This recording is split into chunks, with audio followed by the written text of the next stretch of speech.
California's economy is big.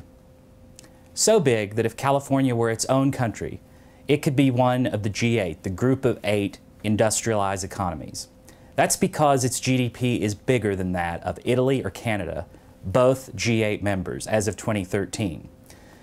California's gross domestic product, the value of goods and services produced here, was $2.2 trillion in 2013.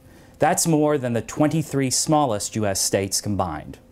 Here in California, the economy is centered in 2 large metropolitan regions: the Los Angeles metropolitan area, consisting of LA and Orange counties, and the San Francisco Bay Area. With 17% of the population, the Bay Area, with its high-value, high-tech industries, produces 25% of California's economic output.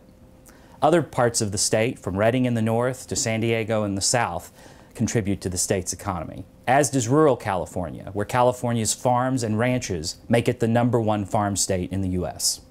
When you look at the California economy, the mix of jobs that we have here is similar to that of the rest of the U.S. Maybe the biggest differences are in our professional and business services and information sectors, where California leads the country. Here in California, those segments of the economy combined produce 19% of our jobs, versus 16% for the nation as a whole.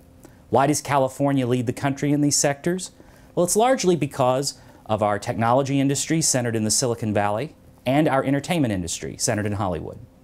The tech sector is one reason why incomes in California are higher than in the rest of the country. In 2013, median household income in California was 15% above the U.S. as a whole.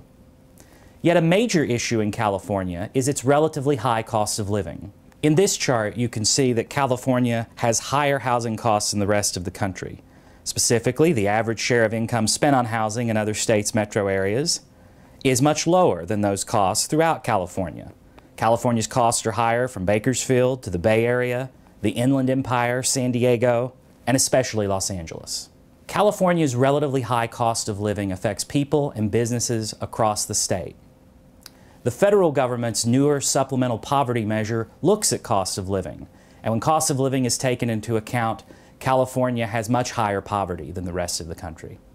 In total, California's economy has many strengths: its breadth, its wealth, the strength and dynamism of its technology industries, as well as some challenges, particularly a relatively high cost of living related in part to housing.